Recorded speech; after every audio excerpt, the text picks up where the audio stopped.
In the Allied plans for the invasion of Normandy, the capture of Caen was the natural next step after the initial landings on D-Day, the 6th of June 1944.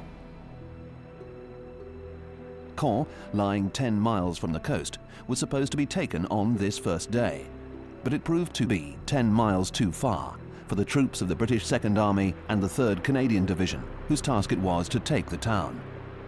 The British started out too late from the landing beaches in the afternoon, and even more crucially, they had to leave their tanks behind. The British armour was jammed up in the mass of vehicles that were crowding the invasion beaches. This, though, was only the start of the difficulties. When, at last, the tanks managed to move inland, they found that the Normandy countryside seemed to be conspiring against them. The Bocage, or box country, close to Caen, certainly lived up to its name, with its checkerboard of small fields surrounded by hedgerows and narrow, twisting lanes. The Allied troops had been trained for fast, mobile warfare, but now found themselves embroiled in obstructive terrain, which slowed their progress to a crawl.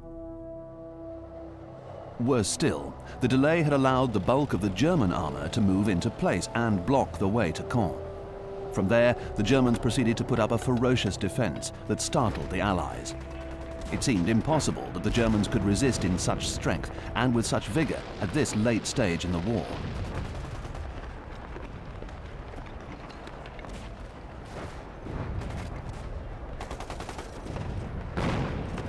At sea, the time when German U-boats had terrorized the Atlantic convoys, bringing vital supplies to Britain, was a thing of the past. By 1943, the predators had become the prey of vastly improved convoy defences. At home, German war industries had been heavily bombed, and their capacity so severely reduced that production could no longer keep pace with the losses suffered on the fighting fronts. The much-vaunted Luftwaffe, which rode the skies of continental Europe virtually unchallenged early on in the war, had become a parody of its former glory. After the Battle of Britain in 1940, when it failed before the RAF, the first modern air force it encountered, the Luftwaffe was never the same again. In Russia, there were early successes, but too much Luftwaffe strength was later bled away in combat with the improving Russian Air Force. By the eve of the Normandy landings, a mere 400 aircraft were all the Luftwaffe could bring to the battle, against 30 times that number of Allied fighters and bombers. Also, Allied bombing of airfields and installations, as well as losses in the air, saw to it that the Luftwaffe was effectively neutralized. After D-Day, the occasional Luftwaffe squadron, 50 aircraft or so, made its appearance in the skies over Normandy. But it was the Allies who held the advantage that most mattered: total command of the air. The year 1943 had already prefigured the ultimate fate of the German war effort. The surrender of General Paulus and his decimated 6th Army at Stalingrad had been a crippling psychological as well as military blow. Stalingrad proved to be the first step in an inexorable withdrawal that saw the Germans pushed out of Russia, into Poland, and over Germany's eastern border. The prestigious Africa Corps suffered final defeat in North Africa.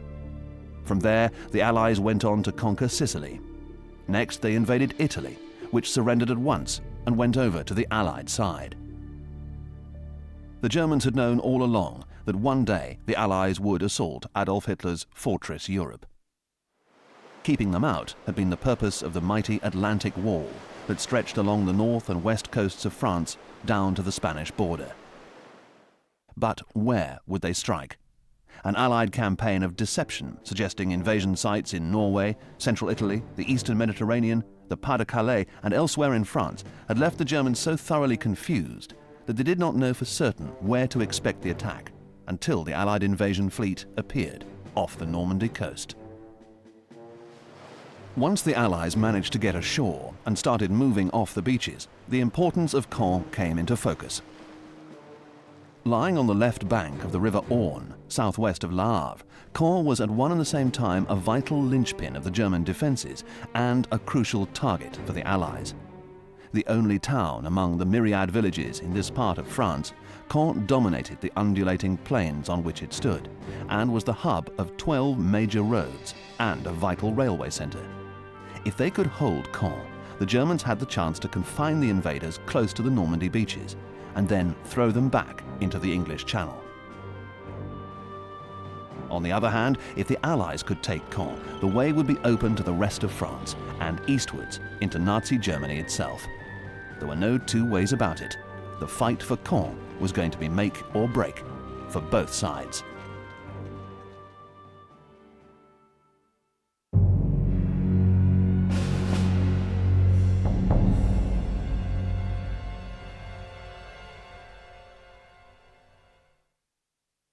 Already by the end of D-Day, the Allied commanders in charge of capturing Caen had been shown what a difficult task it was going to be.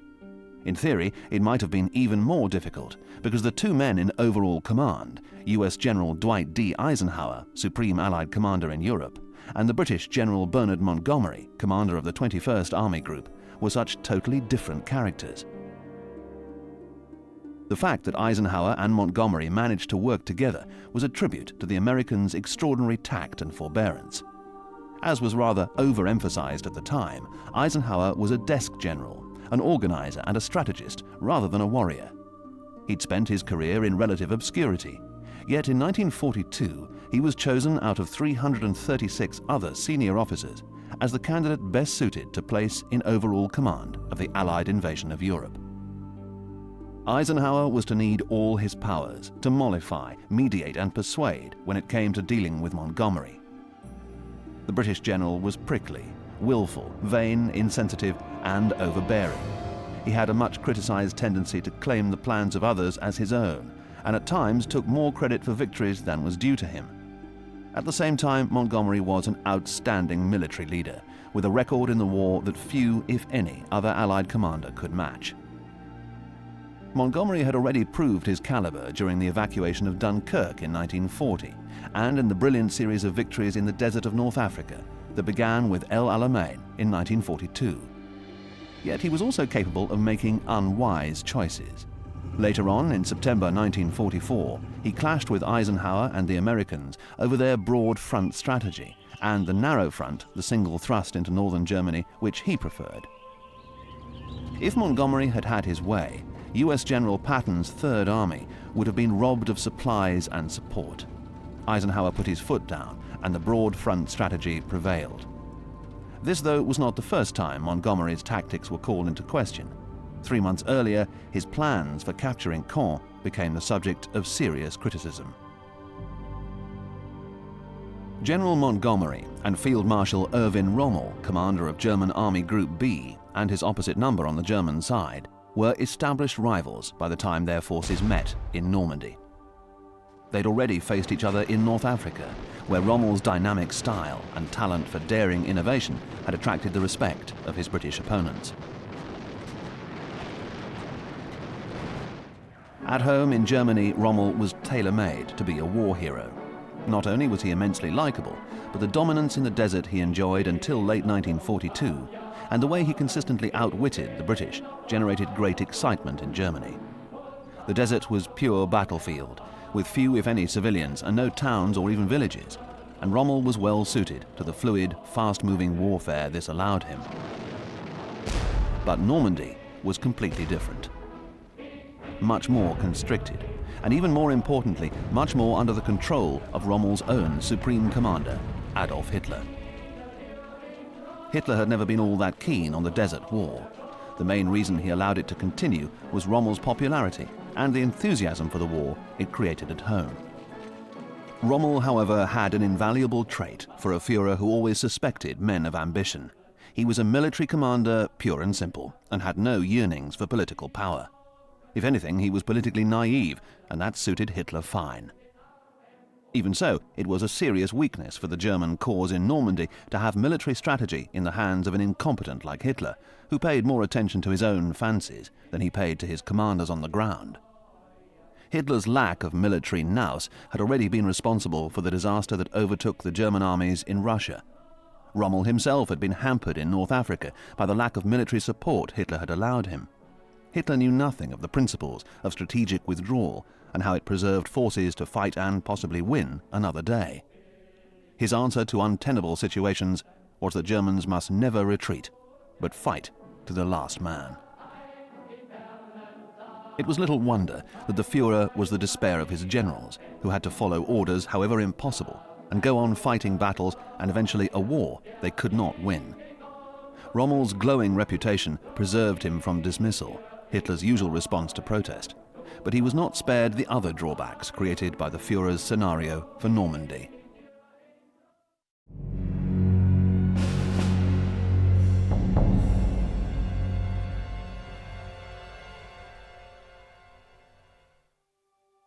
Once the Normandy landings had succeeded, the next task for the German defenders was to stop the Allies expanding the beachheads and, above all, prevent them from reaching Caen. It was clear that Caen was the next and logical target when a heavy air raid by 600 aircraft of the 8th US Army Air Force struck the town at 1500 hours on D-Day. Caen was transformed into ashes and smoking rubble. Meanwhile, out at sea, Allied ships shelled the town, adding to the destruction. However, the delay experienced by the British in setting out from the coast to attack Caen was extremely fortunate for the Germans. It gave them valuable time to organize an iron ring of defenses around the town. The Germans put 3 divisions in place to form a screen around Caen: the 21st Division, the 12th SS Panzer Hitlerjugend Division, and the Panzer Lehr. Their orders were to hold the line at all costs and put up such a barrage of fire that the British and the Canadians, who advanced towards Caen on the 7th of June, would find it impossible to penetrate. General Montgomery's strategy for Caen was largely conditioned by the plan to take the town on D-Day. His forces, therefore, were going to make a frontal assault. This, Montgomery expected, would take them through to Caen and past the supposedly weak and ineffectual German defenses. Montgomery soon learned otherwise, as the fury of the German resistance began to decimate his forces. This led to a speedy change of plan to something more subtle and hopefully less costly. On the 9th of June, Montgomery conferred with Lieutenant General Sir Miles Dempsey and US General Omar Bradley. They agreed that instead of a head-on assault, Caen would be enveloped, with the British Second Army keeping up pressure on the town, while pushing towards Villers-Bocage, Évrecy, and then on southeast towards Falaise.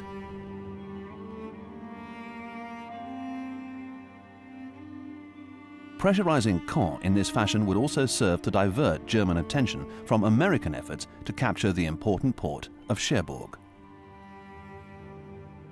By coincidence, the same day, Lieutenant General Leopold von Schweppenberg, commander of Panzer Group West, unveiled a new plan of his own, a concerted push in which the 3 divisions shielding Caen would hit out at the Allied forces, and after the plan was amended by Rommel, recapture Bayeux from the British.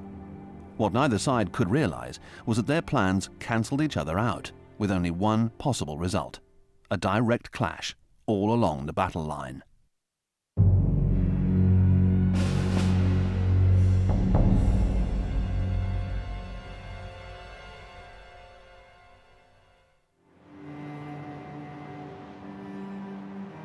On paper, the balance of military capability in Normandy seemed to favor the Allies.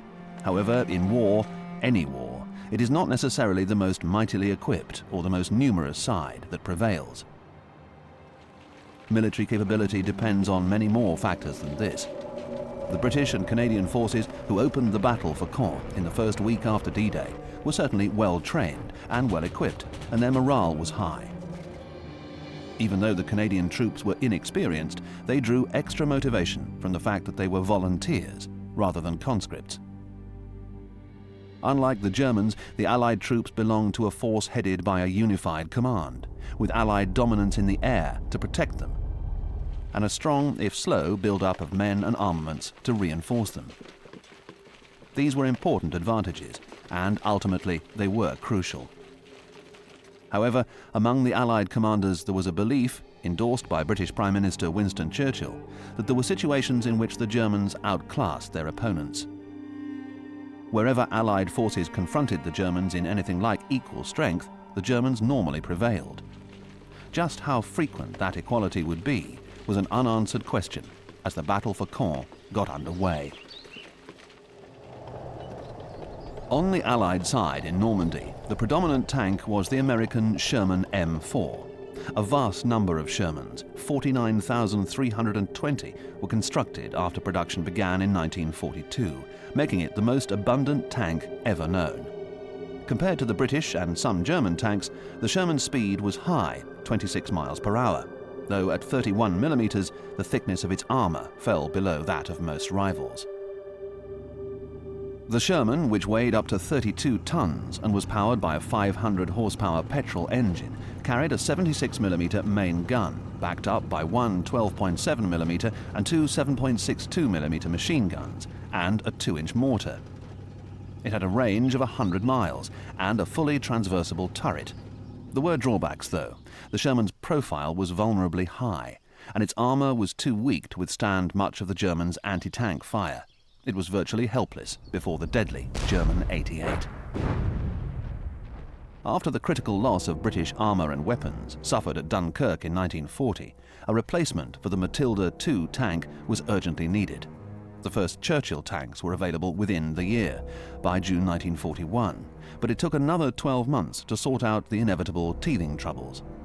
However, by March 1942, the 6-pounder gun was at last available to replace the less than effective 2-pounder carried by the first Churchills. After a disastrous debut during the raid of Dieppe in 1942, when the Churchills became trapped on the shingle beach, the tanks went on to prove their ability, particularly the ability to climb hills, in the North African campaign. Their maximum 102mm armour also proved relatively impervious to German anti-tank fire.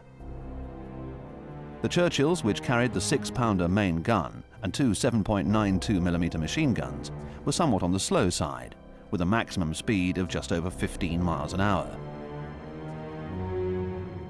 In the air over Normandy, the most daunting sight for the Germans was a flight of Allied fighter bombers prowling the daylight skies, looking for targets which, more often than not, they destroyed. This was why the Germans soon resorted to moving by night. One of the most prominent of the fighter bombers was the British Hawker Typhoon, which earned special fame in the latter stages of the war as a tank buster. The Typhoon started life as a fighter, but it tended to falter at high speeds, and its Sabre engine proved unreliable. As a result, the Typhoon suffered too many accidents to continue for long in the fighter role. Towards the end of 1942, the Typhoon was restructured and equipped with a new 2,180 horsepower Napier Sabre engine. The new Typhoon possessed a maximum speed of 412 miles an hour, a flight ceiling of 32,500 feet, and a maximum range of 510 miles. It carried a 1,000-pound bomb load and four 20mm cannon. After its makeover, the fighter bomber re-emerged to become the terror of Germans on the ground, and eventually formed the offensive spine of the 2nd Tactical Air Force in Europe. Though their bite was deadly, their numbers were relatively small. 3,030 Typhoons were manufactured between 1942 and 1945.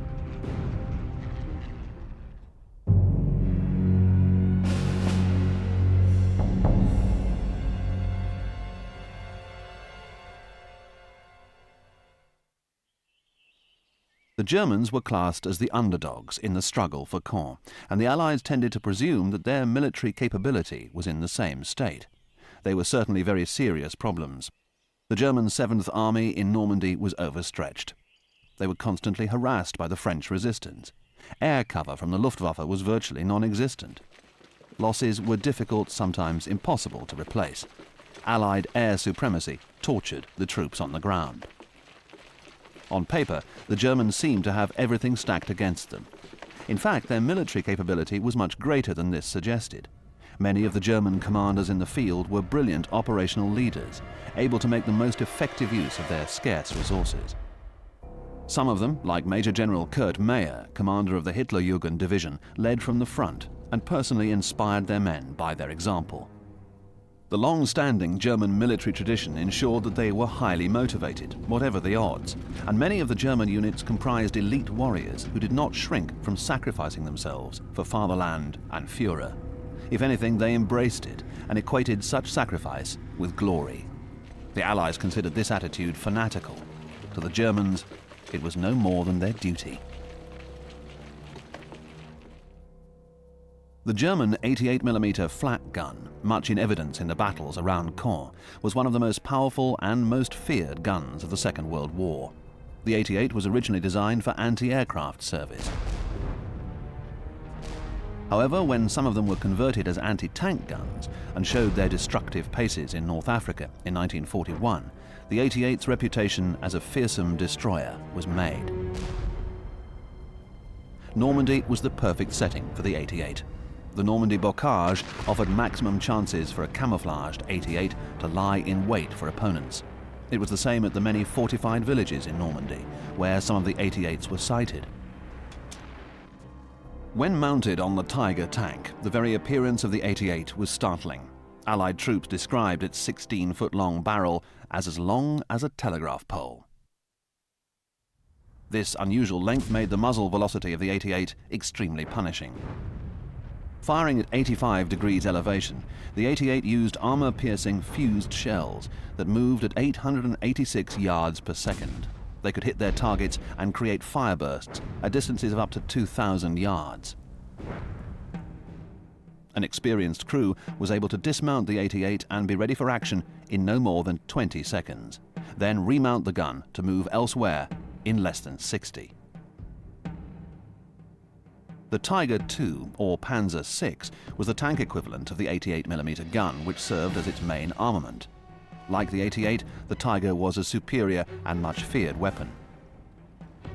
Because of the tank's exploits in Normandy, where 14 of them were used by the Panzer Lehr division, Allied troops came to believe that 3 Sherman or 4 Churchill tanks were needed to challenge 1 Tiger, and even then, the German tank would dispose of most, if not all of them. Designed as a heavy breakthrough tank to lead assaults by armored divisions, the Tiger II weighed a hefty 75 tons and was powered by a 692 horsepower engine with maximum speed of 24 miles an hour. It was capable of piercing armor 112 millimeters thick at 1,400 yards. The Tiger's own 110mm frontal armor rendered it impervious to most of the Allied tanks and artillery. The exception was the British 17-pounder anti-tank gun, which appeared on the battlefield in North Africa a month before the Tigers arrived. Even the Russian T-34 had to close to just over 1,600 yards before it had a hope of penetrating the Tiger's armor. Understandably, Allied tank crews generally preferred to outmaneuver the Tiger rather than confront it and approach from its more vulnerable rear. Nebelwerfer, meaning smoke thrower, originally applied to the German chemical mortar. Later, the Nebelwerfer became a rocket launcher, specifically the 150mm 41 model, which had 6 launching tubes. Fired at ranges of up to 7,700 yards, the Nebelwerfer 41 launched its incendiary rockets in sequence to avoid being overturned by the blast. Meanwhile, the Nebelwerfer's crew had to shelter in a trench at least 15 yards away, as the rockets were fired electrically using a junction box. A full launch from the Nebelwerfer, including loading, took 90 seconds to complete. The sound was terrifying in itself, a high-pitched screeching. For the Allies, the Nebelwerfer was a truly deadly weapon. It was reckoned to have caused 3/4 of the casualties among the infantry. For the Germans, the Nebelwerfer helped them cope with the serious problem of infantry and artillery shortages in the latter part of the war. The Germans turned instead to massed Nebelwerfers, which were especially effective in putting up defensive fire.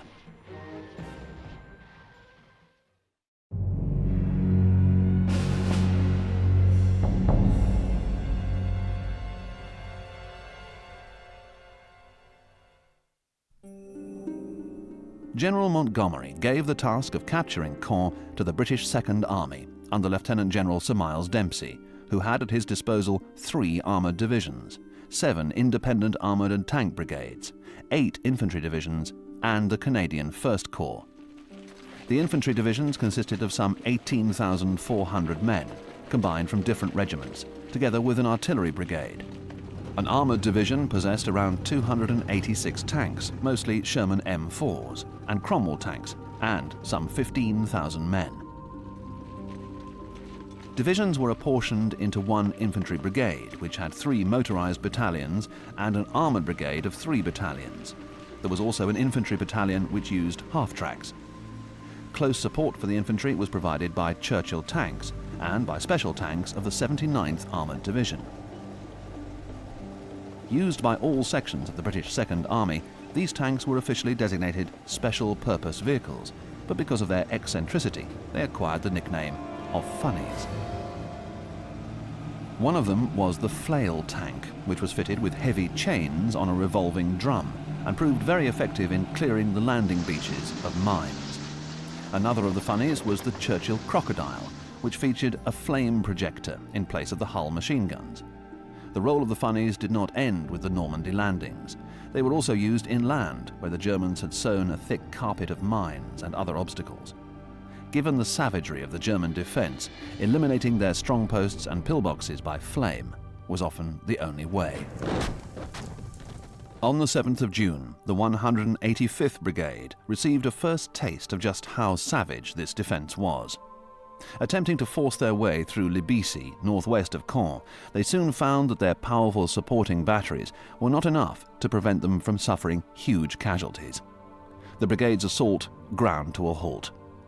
The 9th Brigade did somewhat better at Combe, which they captured after the Royal Ulster Rifles courted death by traversing nearly 1.5 miles of ground without cover.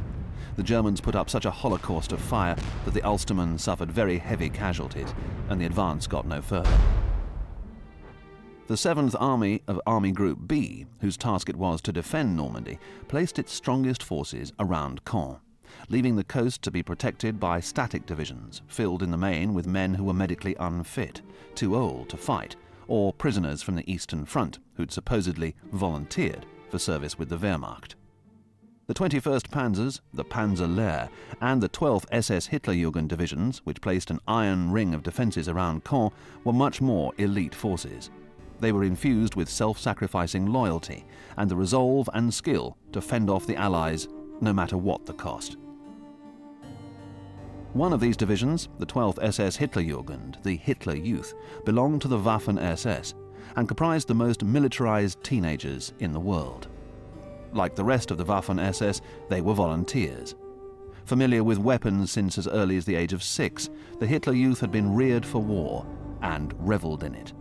Despite, or perhaps because of, their extreme youth, the Hitlerjugend typified fanatical, last-ditch resistance more than any other German division in Normandy. Both the Hitlerjugend and the Panzer Lehr had been thoroughly pounded by Allied air attack as they moved up towards Caen after D-Day. The Panzer Lehr had left behind a trail of burned-out, bullet-ridden wrecks that included 130 trucks, 5 tanks, 84 guns, and the staff car belonging to its commander, Lieutenant General Fritz Bayerlein. As an elite, however, the Panzer Lehr had been given the most up-to-date equipment, including the incomparable Tiger II tanks and the Panther or Panzer Vs, which outclassed but did not replace the German Panzer IV tanks. The Hitlerjugend, whose full battle strength was 21,386 men, had always been treated as special. Later on in the battle for Normandy, in mid-June, Adolf Hitler himself sought to preserve what was left of them by ordering their withdrawal. At that juncture, the parlous state of the Hitler Youth and the 2 other divisions displayed the grim truth about how they'd fought in the first week after D-Day, and what it had cost them.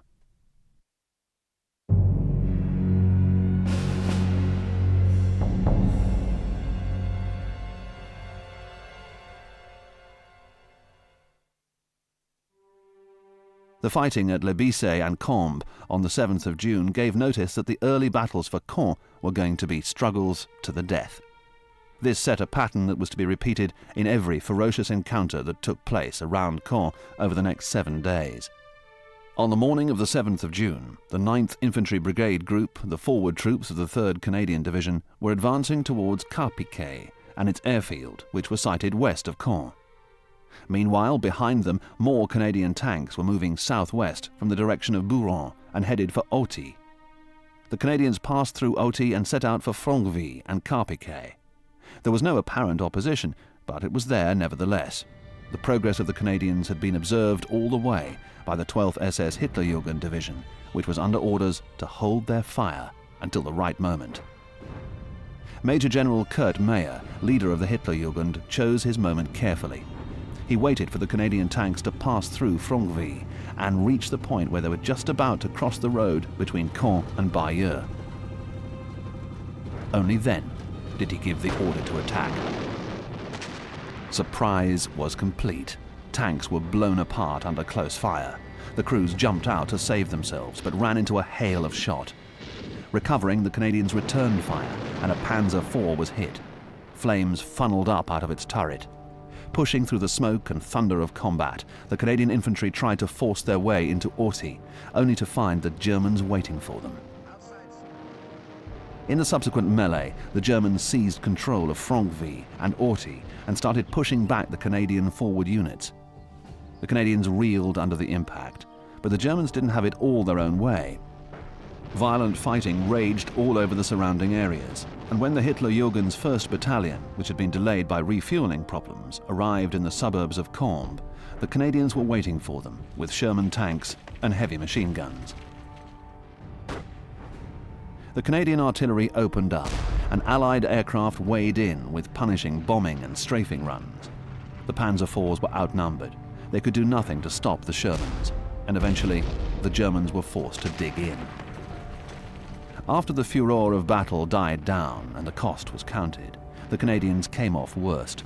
They'd lost 245 casualties and 28 Sherman tanks. Although the Hitler Youth could congratulate themselves on their handling of the Canadian challenge, Kurt Meyer was not content to rest on these laurels. Early on the 8th of June, he ordered the 26th Regiment of the Hitlerjugend to advance across the railway line between Bayeux and Caen to tackle the 6th Canadian Armoured Regiment, which had captured Bretteville-Jogeuse a few hours earlier. The Canadians were now poised to capture Carpiquet airfield, but the 26th Regiment got in the way, and the airfield remained beyond reach. Meanwhile, the 7th Canadian Brigade came under heavy attack at Pouton-en-Bessin. This prompted a speedy counterattack, with the Canadians making mammoth efforts to retrieve their positions. At 08:30 hours on the 8th of June, Canadian infantry and tanks put up a wall of fire with heavy machine guns and artillery. The 26th Regiment was caught without anti-tank weapons and had to pull back to the nearby railway line. By nightfall, Pouton was back in Canadian hands. The pattern was much the same at Rotte in the Mou Valley, close to the Caen-Bayeux road, where Germans and Canadians killed each other at point-blank range, at Nory-en-Bessin and Le Mesnil-Patry, in fact all over the battle area. Whichever side managed to advance did so through a storm of counter-attacking fire. Attacks halted, resumed, halted again. Gains were made, lost and retrieved. Here and there, tanks on fire blazed their flames into the summer sky. Some of the crew burned to death inside. Dead soldiers slumped in ditches or lay scattered across the fields. This attrition cost the Canadians nearly 3,000 casualties in the first week of the Normandy campaign. Afterwards, they consolidated the positions that had been so dearly won, but got no further. After 4 days, General Montgomery was forced to realize that assaulting Caen head-on was futile. The casualties had been too great, and Caen was no nearer to being captured.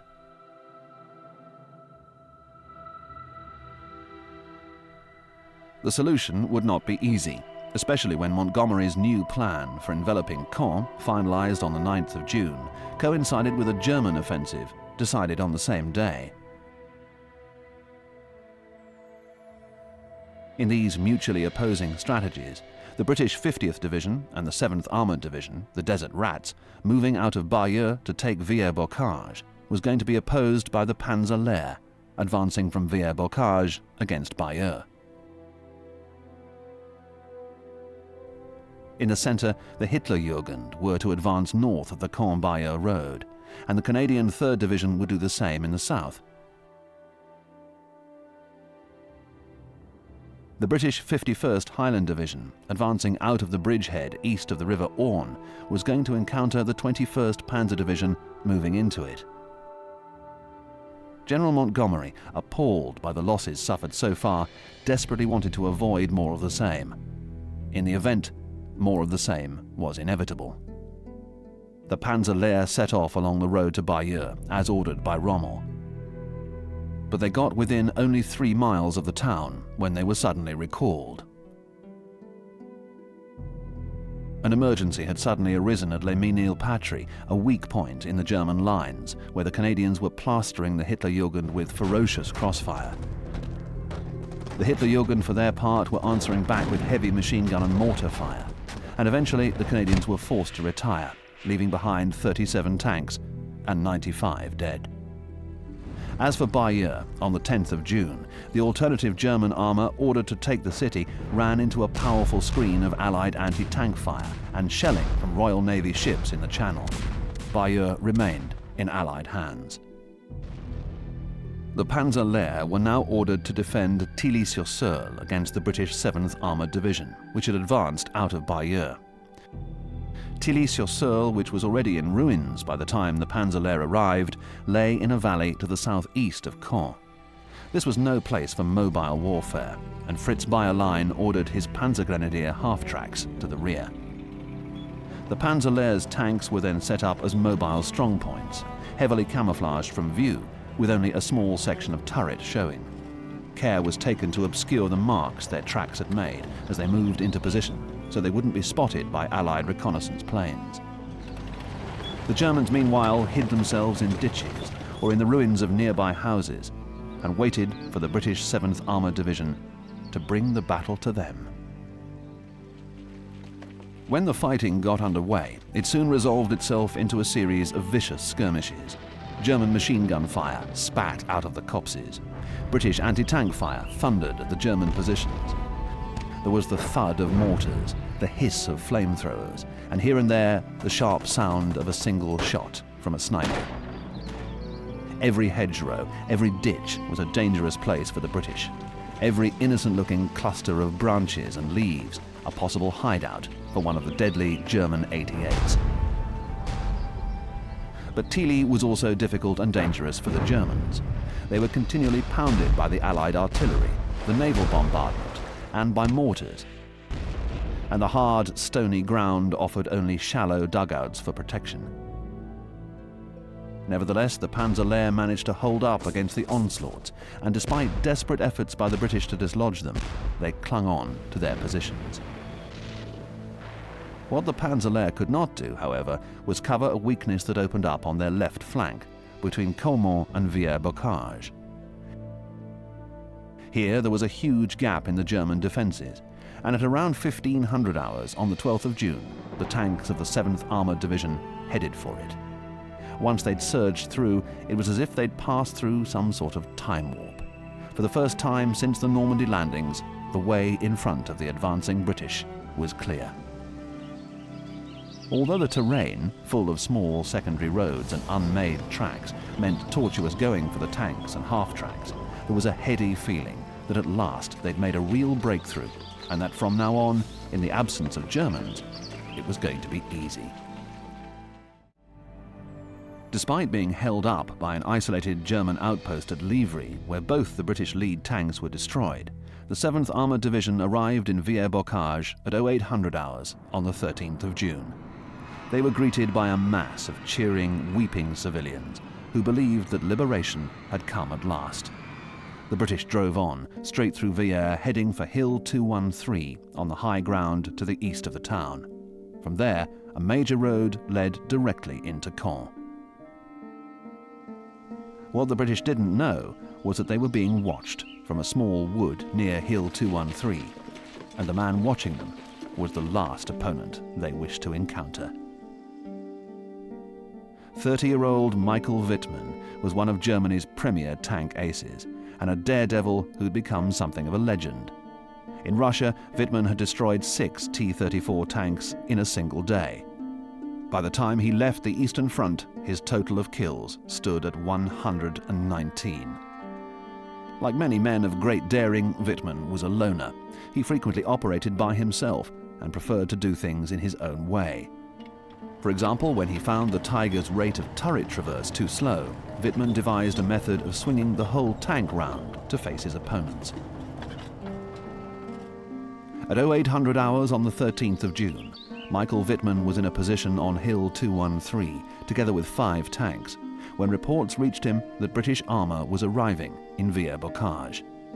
At once, Wittmann set out on foot for a small wood near the town, and from this cover he watched the British arrive.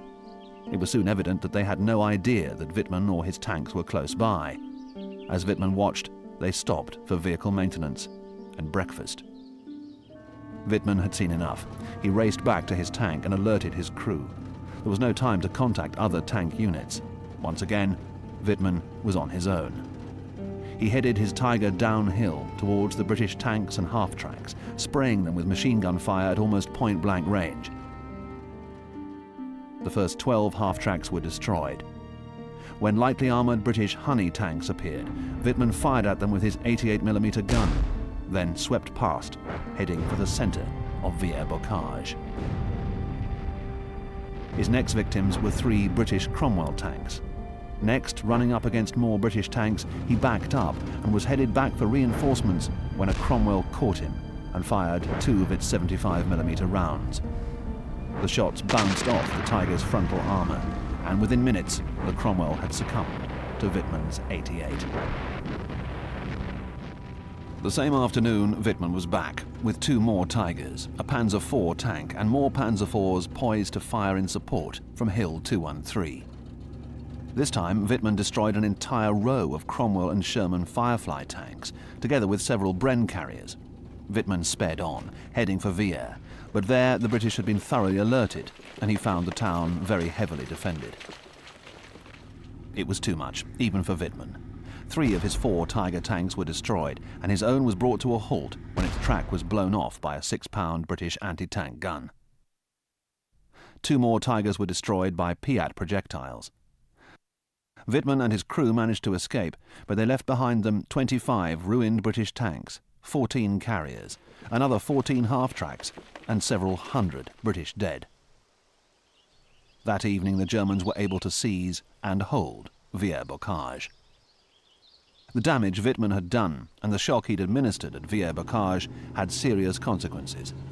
The British drive to Caen, which had begun in such exhilarating mood, had been stopped cold in its tracks, and the Germans had managed to close the last important gap in their battle line. Early on the morning of the 14th of June, the 7th Armoured Division disengaged and withdrew to positions east of Caen, 3 miles away. With this, a week after D-Day, the early phase in the battle for Caen came to an end.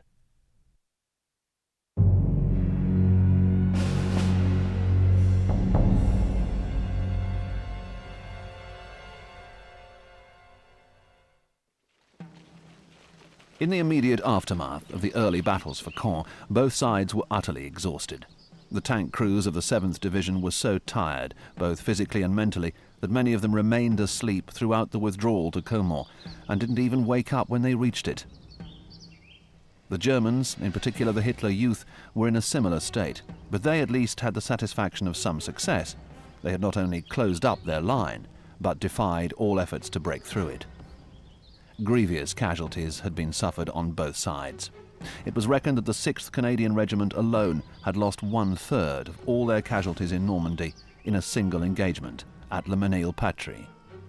As for the Germans, one of their battalions, the 25th, was reduced from 700 officers and men to 539, and in the lull that followed Villers-Bocage, they lost a daily total of 1 or 2 dead and 12 injured and missing per day in the continuing naval and air bombardment.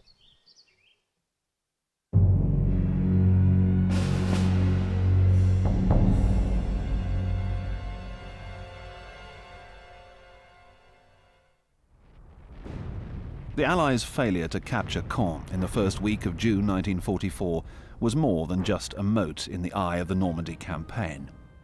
The town's strategic position and the role it played as guardian of the route east into Nazi Germany meant that it could not be bypassed or isolated or simply marooned behind the lines of the Allied advance. Even in its ruined state after the Allied air raid of the 6th of June, when almost 3/4 of the town was destroyed, Caen remained the hook on which success or failure in Normandy hung. Plans for the American conquest of the Cotentin and the subsequent breakout from the beachheads depended on its capture. A key component of General Montgomery's plan of attack had been to pin down the German armour at Caen to give the Americans a better chance. But the events of the second week in June had shown what it would cost and how much Allied strength would be diverted if this stance were maintained for long. By inference, then, the capture of Caen was not only the linchpin of Allied success in Normandy, but of the war in Western Europe as a whole.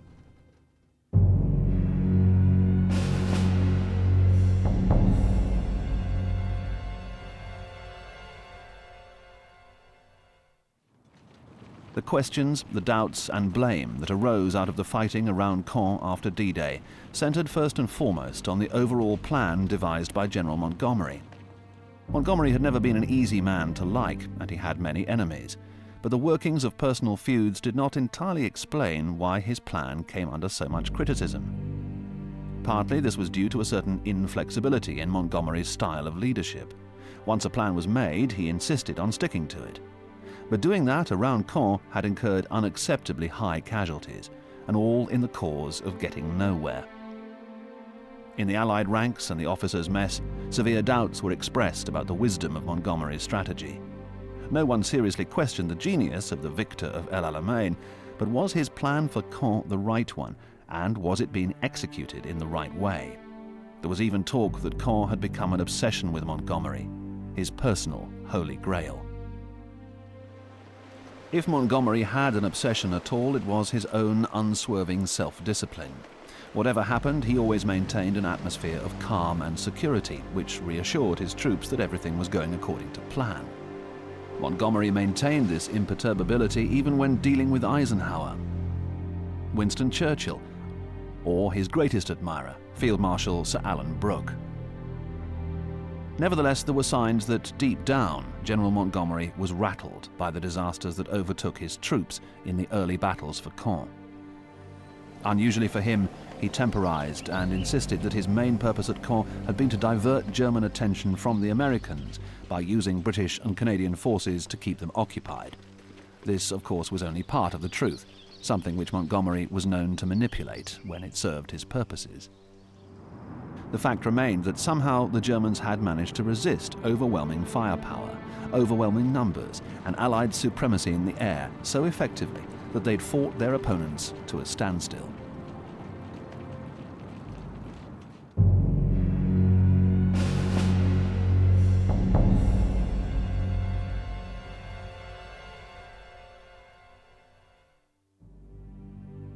The problems that beleaguered Erwin Rommel in the struggle for Caen were of a very different order.